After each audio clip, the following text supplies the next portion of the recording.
Hey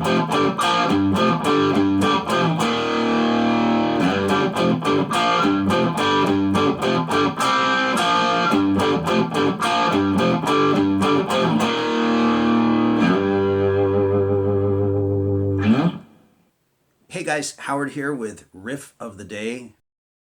And there's actually going to be two riffs here from the mighty Ritchie Blackmore. Man on the Silver Mountain, which I just played, and I'll talk about how you play that with your thumb as well. And also the killer riff from Burn. So one with Rainbow and one with Deep Purple. So let's get started. Here's the tab up on the screen, and I'll play it the way I played it in the video. That's just the way I like to play it. But Ritchie plays it with his thumb, of course, and it almost sounds like he's using his fingers and a pick to play the... It's so plucky sounding, right? But I've pulled up a couple of videos of him playing it live, and he's definitely picking it. Sometimes he upstrokes it, sometimes he downstrokes it. So the riff can be played, obviously, in a few different ways, and it's up to you to play it however you want to. So before I talk about the thumb, let's just put the riff up on the screen. This is another one of those mighty G riffs, you know, Smoke on the Water, Man on the Silver Mountain, Burn, you know, these are those Ritchie Blackmore stylistic riffs, okay? And it's all based on fourths, like power chord fourths. And you can play it with the flats of your finger, you know. But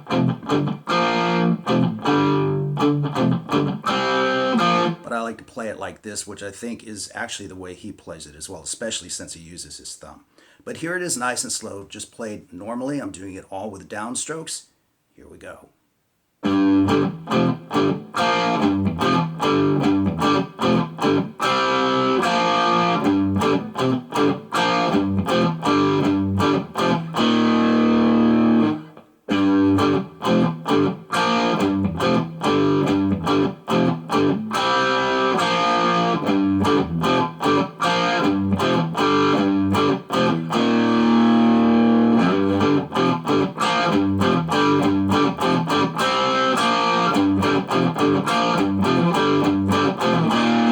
So that's kind of a signature of him, okay, popping that note in there, the G note on the third fret on the top string. It keeps happening between the riffs, so to speak. So that's kind of interesting to catch. Everything is slightly muted, but not completely, as you can hear. So just to give that note some bite.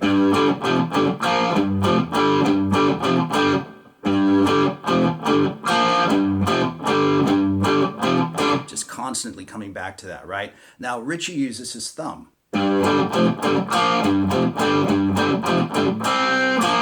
Right? So he just wraps his thumb around the neck to hit that G note with his thumb. So feel free to play it that way if you want to. I kind of play it both ways sometimes. It just depends, right? So using your thumb is pretty cool, okay? So there you go with Man on the Silver Mountain. And now let's go to Burn.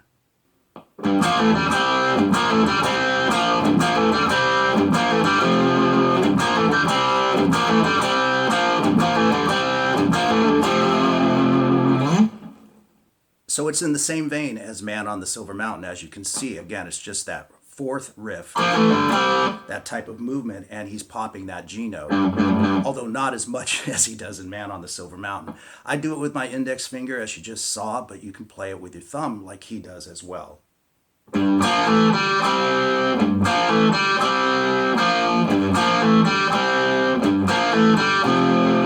And I would say that on Burn, on this riff, it's a lot more muted. It's more very just...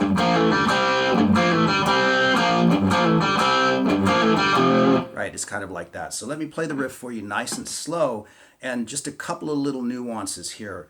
Sometimes it sounds like he pulls off, slides and pulls off, instead of picking the open string. I kind of hear him doing it a little bit of both ways in the actual recording. But what is important is the picking direction, okay? Because you don't want those open strings, the G and the D, to be too loud. They're a little bit more subtle in between the fretted notes. So the easiest way to look at this is just do everything with a downstroke except for those open strings.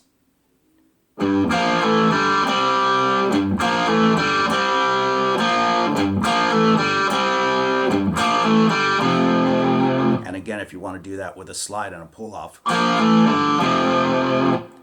definitely does that occasionally, and it sounds really cool. There's one other little nuance in there where he kind of adds a little bit of those extra open strings. What I mean by that is he'll go like this.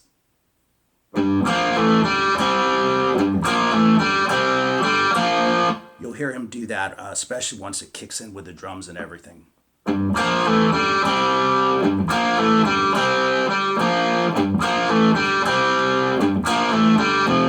And when that's up to tempo, it sounds really great.